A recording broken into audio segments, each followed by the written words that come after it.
Los imperios ibéricos y la globalización de Europa, que publica Galaxia Gutenberg. Dice así.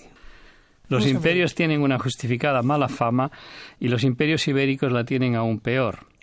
La tuvieron en su día, como todos, porque la propia naturaleza de los imperios, como formas de ejercicio del poder sobre sociedades muy diversas y a menudo distantes económica y culturalmente, no puede sino desencadenar descontento entre estas. Y porque, también por propia naturaleza, han de convivir con rivales externos, cuya capacidad de crear opinión es muy fuerte y se dispersa en ámbitos muy amplios.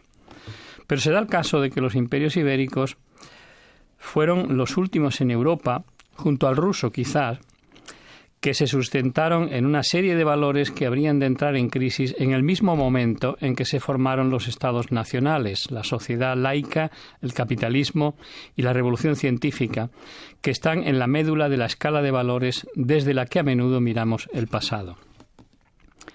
La salida al dilema que crea esta situación no está en el «y tú más», con que a veces se quiere superar la historia de conquista, dominio y destrucción que todos los imperios implican, sino en una consideración desde su propio contexto histórico que además no se olvide de la historia comparada. Porque es la comparación la que nos puede servir para romper con estereotipos de excepcionalismo habituales en estos casos. Y más en países como España y Portugal, donde todavía hay quien los presenta como casos excepcionales, incluso entre los historiadores. La historia comparada tiene además la virtud de que convierte a los casos distintos en variantes y no en aberraciones. Y estos imperios se han considerado demasiadas veces como aberraciones basándose no en su análisis, sino en sus estereotipos. Este libro pretende reconstruir la historia, desmontando esos estereotipos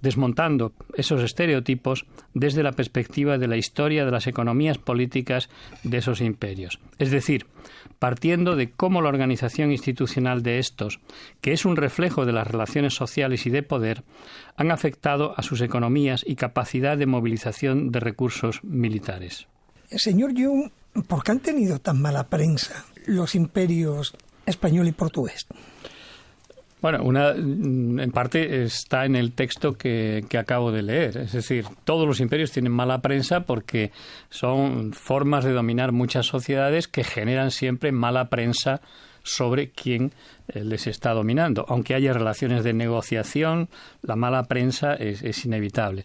Pero en este caso, además, son imperios, como decía, que se han construido con arreglo a valores que son los valores derrotados por la modernidad, que son nuestros valores, los de la modernidad. Consecuentemente, es muy difícil mirarles desprendiéndonos de ellos y, por tanto, es muy fácil tener un criterio muy crítico hacia ellos. Pero en este libro usted, además, reivindica de alguna manera, y le cito, el innegable protagonismo de estos imperios del sur, que como también añade en esa introducción de la que nos acaba de leer, el fragmento de apertura, es un periodo que ha suscitado un interés relevante entre los historiadores y usted precisa que incluso más fuera que dentro de España y de Portugal. Aquí hay una cuestión que es importante. Que los imperios ibéricos fueron los principales agentes de globalización a partir del siglo XVI.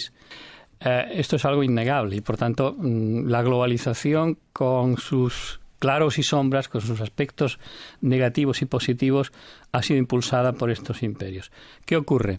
Que hoy los historiadores han hecho de la globalización un tema de estudio y en la medida en que lo hacen, obviamente los protagonistas de ese proceso salen más a la luz, es decir, interesan más. Y esto no solo a los historiadores españoles o a los historiadores portugueses, que es así, pero también a otros historiadores que antes no estaban tan interesados en ellos, pero al mirar al proceso de globalización se los topan de bruces y no tienen más remedio que ocuparse de ellos y darles una relevancia historiográfica muy grande. Me ha llamado la atención que usted aúna los dos imperios, el de España y Portugal, cuando ambos países compitieron duramente por esa hegemonía en los océanos.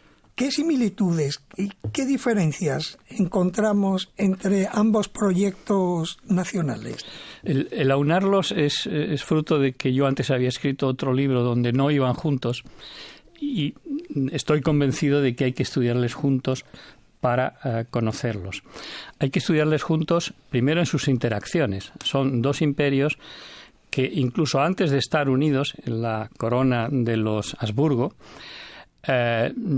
están interactuando continuamente, sobre todo en la base de esos imperios. Es decir, las relaciones entre castellanos y portugueses en África, en América, en Asia, no hablo ya de la monarquía, de los gobernantes, hablo de los castellanos y los portugueses, son intensísimas. Se casan entre ellos, crean redes comerciales, etcétera. Son muy intensas. Por tanto, si queremos estudiarlos desde abajo también, no solo desde la perspectiva de los gobernantes, tenemos que estudiarlos juntos. Esto no quiere decir que sean iguales.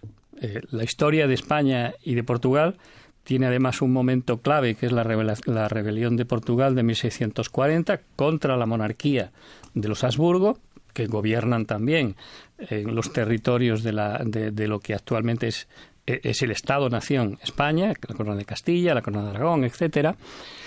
Y ese es un momento clave. Hasta ese momento, digamos que ha habido una relación relativamente de pacto y de conflicto, pero más bien de integración positiva. A partir de ese momento son dos historias nacionales que se construyen en dirección distinta. Las diferencias son enormes. En el siglo XVI el Imperio Español se articula en torno a una monarquía multinacional con muchos territorios en Europa, lo cual eso le obliga a una serie de gastos y de esfuerzos financieros muy grandes. El Imperio portugués es un imperio, algún historiador ha dicho, yo creo que equivocadamente, que es ya un Estado-nación en el siglo XVII. Yo creo que eso no es correcto, porque el término Estado-nación no se puede utilizar hasta el siglo XIX. Pero es un imperio, es un país pequeño con unas colonias muy amplias, muy dispersas, y por tanto esa es la mayor diferencia que existe entre ellas. A partir de ahí, todas las diferencias que nos podamos encontrar. ¿Y qué circunstancias impulsaron aquella expansión inicial de estos dos países del sur de Europa, pequeños, no siempre bien avenidos, como nos acaba de apuntar? Se dieron una serie de circunstancias tecnológicas, sociales, económicas, que llevaron a gestas como con la circunnavegación. Pero, ¿qué impulsó este ánimo explorador, podremos decir, en una fase inicial, luego ya conquistador y demás? Hay muchos impulsos. Hay impulsos europeos, no solo ibéricos. Es decir, Europa en este momento está necesitada de especias, por ejemplo, que vienen de Asia, desde la época de Marco Polo, y se buscan nuevas formas de acceder, en este caso circunnavegando África. Hay impulsos también de carácter económico, esa búsqueda de oro. Hay impulsos de carácter religioso, es decir, estamos en una época en la que es una monarquía universal que tiene una vocación de ser universal porque es cristiana, y en este caso católica, antes de que se produzca la división entre catolicismo y protestantismo. Y hay impulsos internos muy fuertes. Son sociedades que tienen una tensión institucional y una tensión dentro de las familias que las componen muy grande, y la forma de dar salida lo han hecho durante toda la época medieval, durante la Reconquista, pero la forma de seguir dando salida a esa tensión es una expansión. Y esa expansión es la que se va a plasmar en la formación de estos dos imperios. Tienen los medios técnicos. La península ibérica es un cruce de tecnología importantísimo en la época. Aquí se cruza la tradición tecnológica y científica musulmana con la hebrea, con la cristiana. Tienen unos lazos intensísimos con Italia, que es la punta de lanza del avance tecnológico y científico en el siglo XV y XVI, y consecuentemente tienen los medios. Tienen unas instituciones muy expansivas. Las ciudades son señoríos, los señores viven de la guerra, es decir, tienen unas instituciones que se alimentan a sí mismos de expandirse como han hecho durante toda la época de la conquista de los territorios del Islam. Y en ese proceso llegamos a esa globalización que ha citado antes ¿Cómo influyó este proceso en las instituciones locales, en las necesidades de sus ciudadanos, de sus élites aristocráticas por un lado, también esa pequeña burguesía, esos pequeños artesanos que se fueron desarrollando a partir de ese momento? El impacto es enorme y casi necesitaríamos mucho tiempo para describirlo. Lo que se estudia en el libro es cómo, sobre todo esas élites que necesitaban una vía de escape a sus propias necesidades y ambiciones, encuentran, bien en el imperio, bien también en los territorios de la monarquía hispánica en Europa, que se articulan en torno a la corona Habsburgo, una vía de reproducción de sus propias estructuras sociales. Esto es importantísimo, porque esto es lo que crea estabilidad política. Fíjese que son dos países que, exceptuando la rebelión de Portugal de 1640, Portugal pasa casi 4 siglos sin una sola rebelión, sin una revolución que sea más allá de una cuestión local. Y en Castilla pasa prácticamente lo mismo. Desde la Guerra de las Comunidades hasta el siglo XIX no hay más que levantamientos muy parciales. Esto da los imperios han dado muchísima estabilidad a esas sociedades.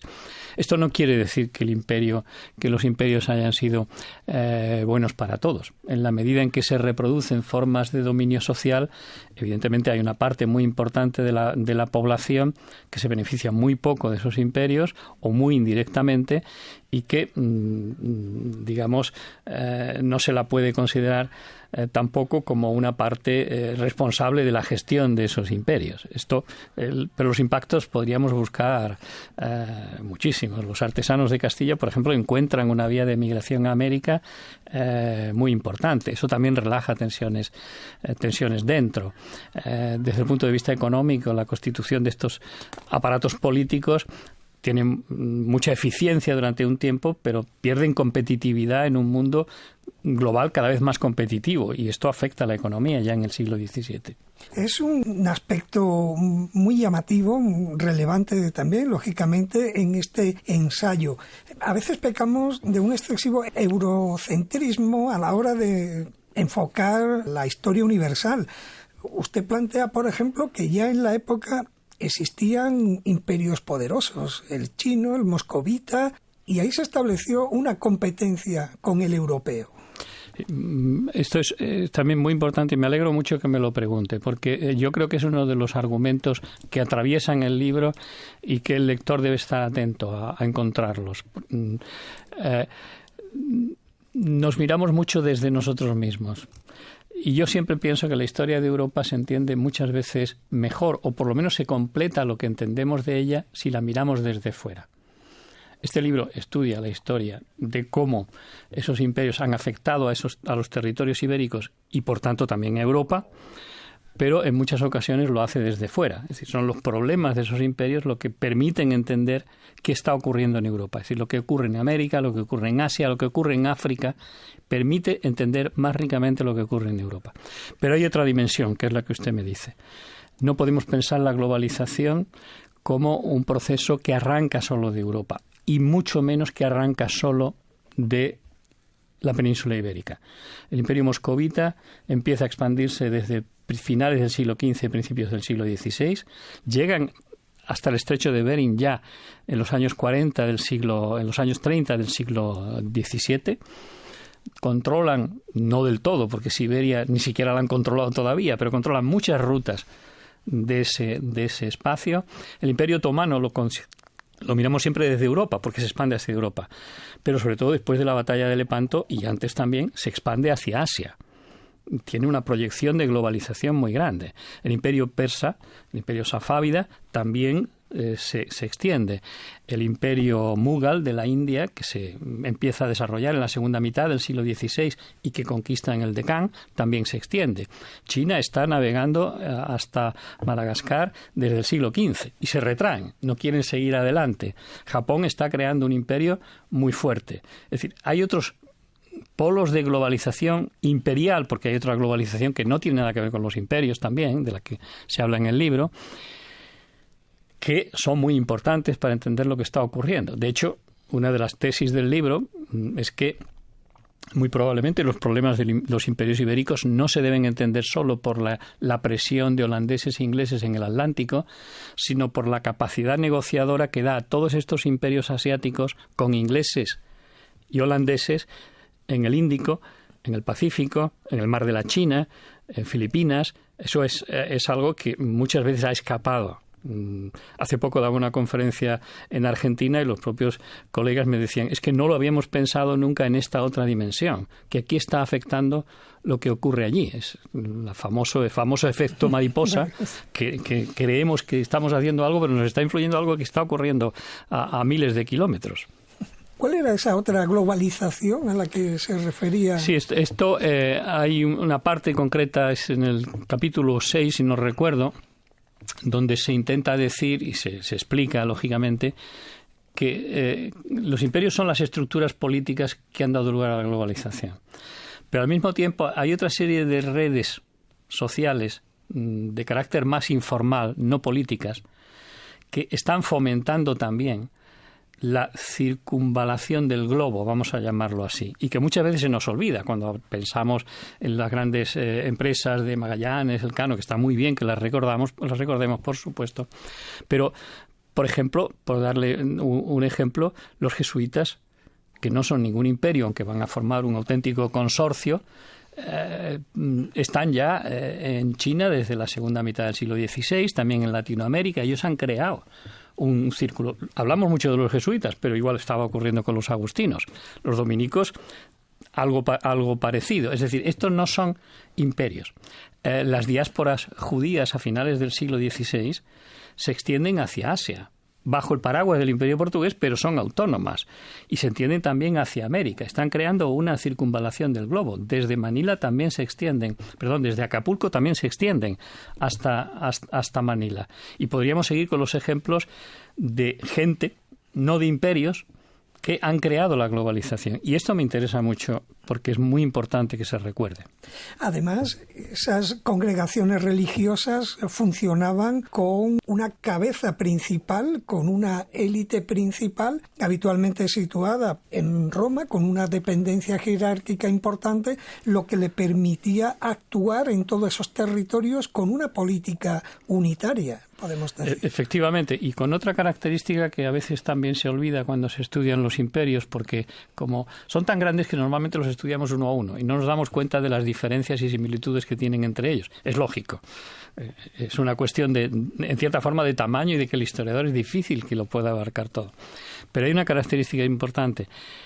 Estas asociaciones, redes sociales, congregaciones, en este caso, la Compañía de Jesús, por ejemplo, están actuando dentro del imperio, pero no dependen del emperador. No dependen ni de Carlos V ni después, que no fue emperador, lógicamente, de Felipe II, Felipe III, Felipe IV y así sucesivamente. Dependen del Papa. Y esto crea una disfuncionalidad que, la hemos visto incluso en los relatos cinematográficos, que es muy importante para entender cómo se producen ese complejo articulación de poderes en torno a un imperio que nadie es capaz de controlar. Regresemos a la importancia de los imperios ibéricos. Usted, en el fragmento que nos ha leído, ya se citaba, desmonta algunos de los estereotipos habituales que han desprestigiado de alguna manera las actuaciones de estos imperios. De ellos se llegaron a decir que fueron obstáculos, cuando no oportunidades perdidas para el desarrollo económico. ¿Usted refuta esa idea de atraso tecnológico, económico? El desarrollo tecnológico, como he dicho antes, de los países ibéricos en el siglo XVI es indiscutible. Y los historiadores de la ciencia, particularmente los historiadores españoles, en los últimos 20 años han descubierto una veta importantísima para reivindicar la gran importancia del desarrollo científico en España y en Portugal, porque son dos comunidades intelectuales unidas, no se pueden separar. Esto es algo innegable. No sé, la segunda parte de la pregunta. que usted refuta esa idea de atraso tecnológico y económico, la idea incluso de que eran economías semiperiféricas, apenas proveedoras de materias primas. No son semiperiféricas, como se dijo durante bastante tiempo por alguna historiografía que bebía de ciertas teorías del desarrollo y del subdesarrollo, porque el comercio no estaba tan desarrollado como para que hubiera centros y periferias, sino que crecen en parte por sus propias dinámicas internas. Por tanto, no están subordinadas a otra economía, como podría ocurrir en la actualidad. Pero lo importante es lo que usted decía, pedirles a estos imperios que hubieran desarrollado economías modernas. Eso es totalmente, es absurdo, eso es una estupidez, porque es imposible. Primero, es imposible desarrollar una economía industrial en el siglo XVI como la que se produce en Inglaterra en el siglo XVIII. Ni los conocimientos técnicos, ni los mercados, ni las instituciones son capaces de hacerlo, pero es que a nadie se le ocurriría soñar con eso. Eso era el futuro, eso era lo que iba a ocurrir 2 siglos después. Si nadie sueña con eso, ¿por qué se le debe pedir, incluso criticar porque no ha alcanzado un sueño que no tiene? Es absurdo. Usted también apunta varios aspectos, por ejemplo, en el caso español se ha llegado a decir que los metales preciosos procedentes de América solo sirvieron para elevar costes de producción y abortar el desarrollo de ese capitalismo que, como nos acaba de decir, ni siquiera se imaginaba. También las estructuras sociales, se acusa a estos imperios de impedir el surgimiento de una cierta burguesía más sólida que pusiese las bases de esa modernización que, como nos apunta, no llegaría hasta 2 siglos después. Pero además está esa habitual interpretación que yo me permito llamar esencialista sobre el modo de ser de la gente del sur. Esta es una de las partes que a mí me han interesado resaltar, porque creo que es la que de alguna forma está entre los mitos que nosotros, tanto españoles como portugueses, tenemos incrustados, y no es verdad. Es decir, cuando se comparan, por ejemplo, cómo actuaban los comerciantes castellanos o portugueses en el siglo XVI con cómo lo hacían los franceses, los holandeses e incluso, si se me apura, hasta los italianos, no veo una gran diferencia. Ese mito de que hay una mentalidad que rechaza el trabajo, etcétera, no es así. Y no es así porque y tenemos multitud de datos. Por ejemplo, le digo uno, hay toda una corriente de literatura, tanto en Castilla como en Portugal, que critica la visión nobiliaria y señorial que desprecia el trabajo.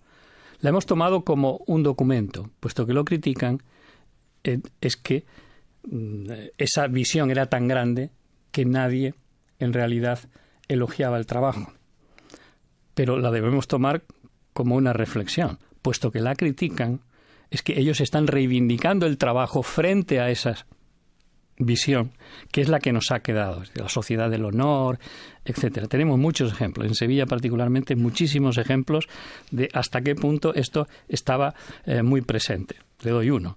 Murillo es un pintor que pinta trabajadores continuamente, y a San José le pone con sus útiles de carpintero. Eso no es casual, porque él está pintando para artesanos. Y esa gente tenía una idea del trabajo que no era negativa, porque un San José que aparece al lado de sus útiles de carpintero, ya me dirá quien me quiera decir que eso es despreciar el trabajo. Es todo lo contrario, es reivindicar el trabajo. Y como esto podríamos citar algunas otras cosas que me parece que son que hay que revisar en la historia de España. En paralelo a esa cuestión está la otra, la famosa leyenda negra inevitable cuando se habla especialmente de la conquista de América.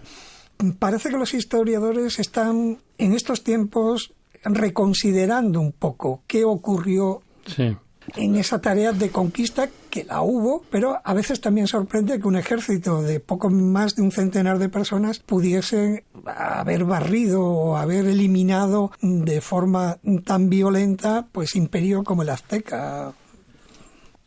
Por una parte, el asunto de la leyenda negra es francamente curioso. Yo creo que En nuestro país hemos vivido mucho tiempo, en los últimos 30 años, o 20, por lo menos yo creo que desde la transición democrática, un poco olvidados de que había una leyenda negra.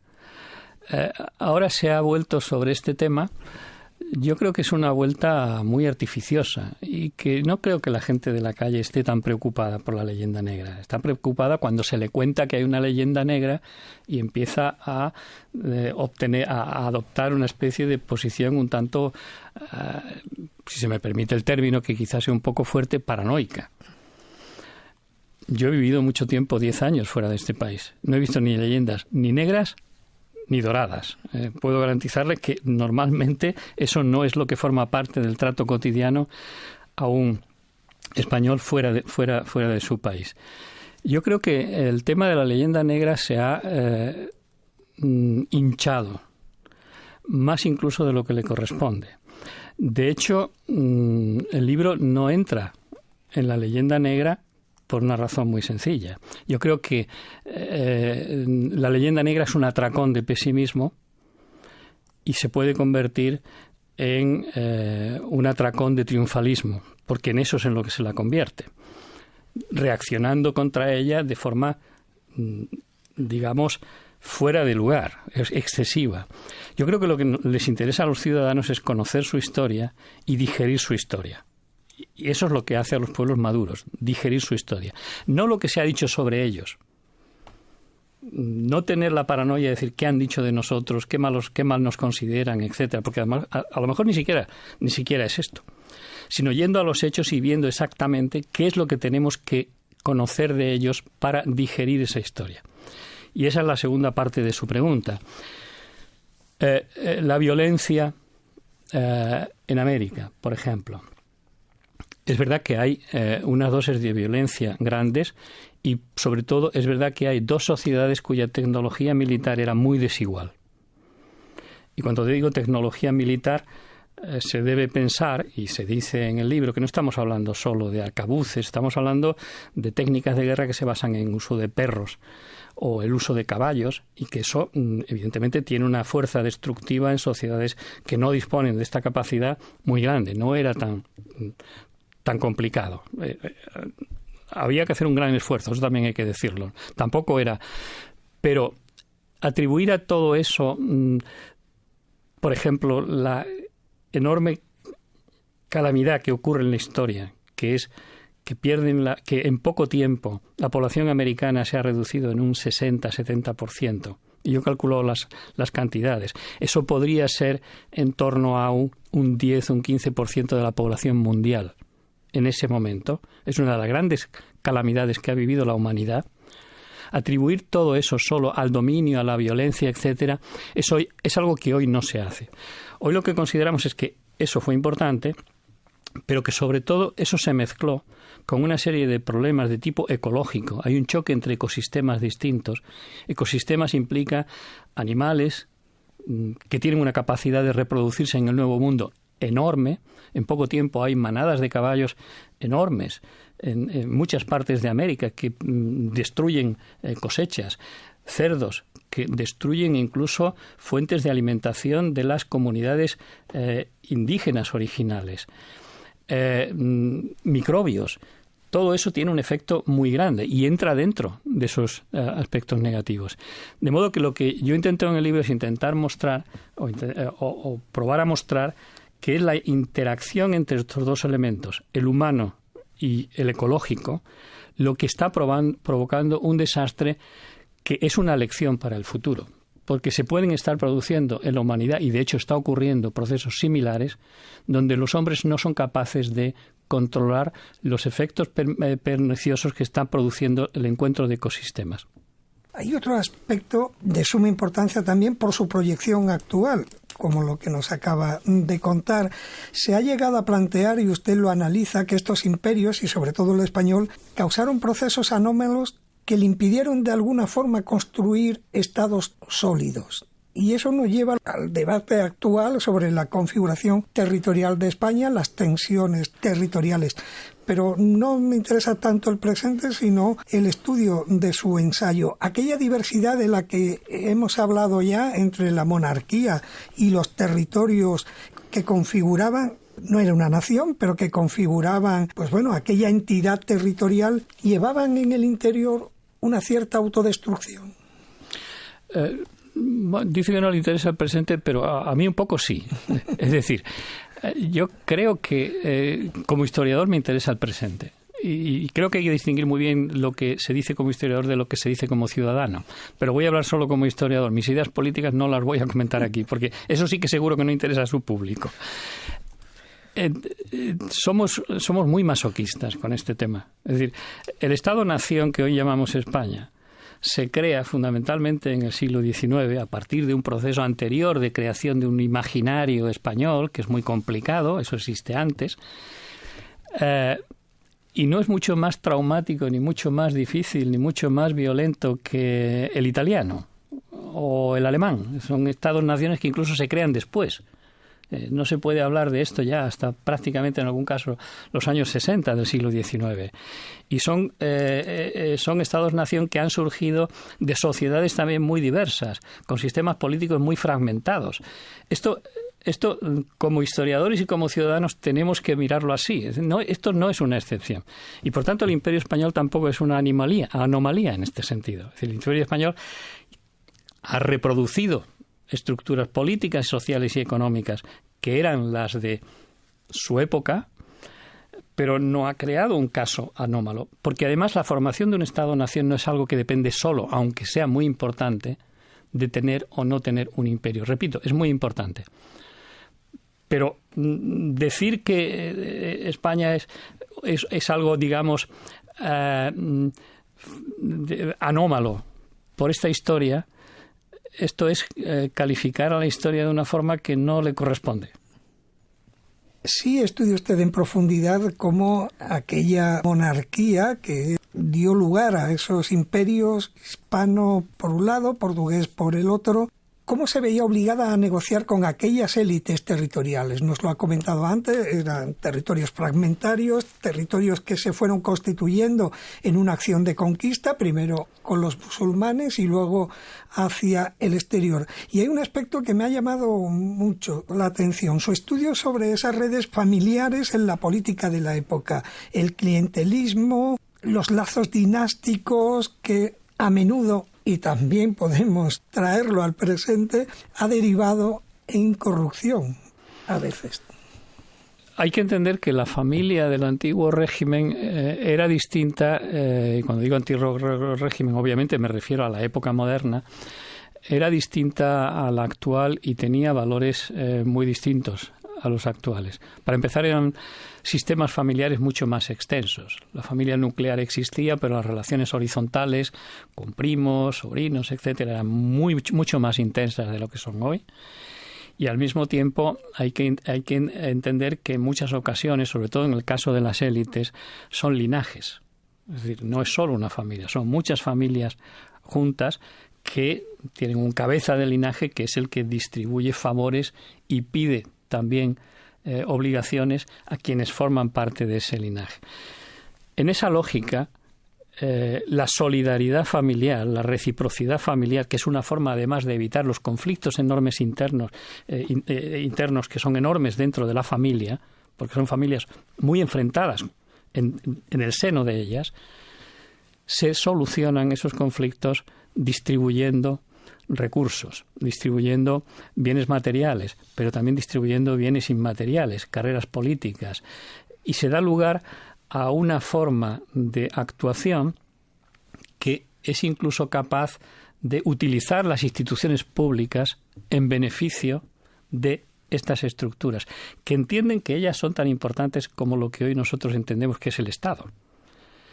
El resultado de esto es que a veces hay corrupción, en el sentido de que están vulnerando unas normas que son muy claras en la época de gestión de la cosa pública, y en otras ocasiones están haciendo actividades que nosotros hoy entenderíamos como corrupción y que son a veces patronazgo, clientelismo, nepotismo, cosa que en una sociedad actual es corrupción, pero que ellos no las entendían de esta manera. Este juego es importante. El problema está en cuando aquellas sociedades han reproducido en sociedades modernas donde la cosa pública es de todos y donde la democracia implica que lo que es del pueblo es del pueblo, y siguen utilizando métodos que acaparan lo que es público. Esto es corrupción.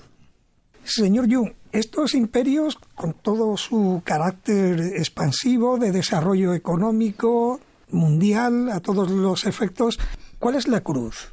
¿Cuál es la cara más oscura que estos imperios en esa expansión, en ese desarrollo, han dejado detrás? Tienen muchas cruces. De hecho, esto es algo que tampoco se comenta mucho, pero hay una crítica desde hace muchísimo tiempo a los imperios. El propio Adam Smith era muy crítico con los imperios. Y después lo han sido muchos teóricos del siglo XIX. Decían que los imperios no eran buenos. Benjamin Franklin, por ejemplo.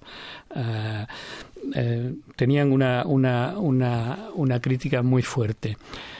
Y estos, lógicamente, también tuvieron su parte negativa. Es decir, yo creo que el imperio, mirada desde nuestros valores, esa parte negativa, obviamente, el imperio consolidó unas formas de organización política en la península ibérica que tenían un gran componente de negociación con las élites, pero hay una parte muy grande de la población que no tenía esa capacidad y que poco se pudieron beneficiar de ellos. Igual se podría decir con América. Se habla mucho del enorme poder que tienen las élites americanas para dialogar con la monarquía, para relacionarse con ellas, no de igual a igual, pero con una capacidad de ir pro domo sua, es decir, de obtener beneficios para sí mismos, pero hay una parte muy importante de una población que obviamente el imperio les queda muy lejos en lo que se refiere a beneficiarse de él. Esto también es parte de la historia. Citaba el caso de los imperios actuales. Por desgracia, los sistemas imperiales son difícilmente democráticos. La democracia es algo que se crea en sistemas mucho más circunscritos hacia sí mismos, que permiten una participación. Incluso económicamente, no propician un desarrollo que vaya más allá. Podríamos decir que de la propia evolución, no sé si llamarla natural o razonable, dentro de una expansión económica, dentro de unos avances sociales, tecnológicos, etcétera, pero esos beneficios económicos rara vez han llegado a los ciudadanos comunes, que además en los siglos XVI y XVII pues estaban a expensas de hambrunas. Sí. En el caso de los países ibéricos es que consolidan sistemas productivos, que una de las cosas más negativas es que estos sistemas productivos, porque se dice, bueno, provocaron una decadencia. No es exactamente eso. El problema es que eran ineficientes en un mundo en el que la competitividad se aumentaba al mismo tiempo que aumentaba la globalización, porque la globalización es competitividad entre distintas partes del planeta. Y su gran problema en el siglo XVII es este. Son capaces de adaptarse a esto después, en el siglo XVIII, se hacen más fuertes, pero sus economías no han cambiado y, por tanto, el bienestar de la población no ha aumentado en la forma en que, mirado desde la actualidad, sería de desear. ¿Qué factores? Hay muchos variados, usted los analiza en su ensayo, pero ¿qué factores esenciales inciden en ese deterioro de estos imperios? Usted habla de globalización corrosiva en un momento dado. La incidencia interna, esa tensión a veces intensa entre el propio monarca con sus élites más próximas, asentadas en su territorio, pero también en los territorios conquistados, podemos llamarlos así, se va desarrollando una élite que cada vez va gestionando con más interés, de forma más autónoma, los bienes, los enseres, la política, etcétera. El libro lo que intenta demostrar es que muchas de las cosas que se han dicho que eran los problemas excepcionales de estos imperios están presentes en todos los imperios. Todos los imperios tienen problemas de control, porque son muy extensos para la época. Todos tienen problemas de regulación interna, porque hay muchos agentes que cada uno de ellos tiene sus intereses. Esto ocurre hoy también con todos los imperios. Y en este caso, estos problemas estaban muy presentes. Le doy un dato solo para que sus oyentes se hagan una idea. Yo he calculado lo que supondría viajar desde Sevilla hasta Sevilla siguiendo las rutas de los dos imperios. 100.000 kilómetros. Nadie se hace una idea de lo que son 100.000 kilómetros, pero hay que darle una referencia. El Ecuador son 40.000 kilómetros, poco más de 40.000 kilómetros. 2 veces la vuelta a la Tierra por su dimensión más ancha, que es la del Ecuador. Obtener información que además permita controlar esa dispersión territorial de élites que cada una tiene un interés suyo y que muchas veces hasta la enfrenta con la otra. Sevilla tiene un conflicto enorme con la élite mexicana o con la élite limeña, precisamente porque sus intereses no son exactamente los mismos. Esto es enormemente difícil. Pero la clave del asunto, a mi modo de ver, está en la globalización.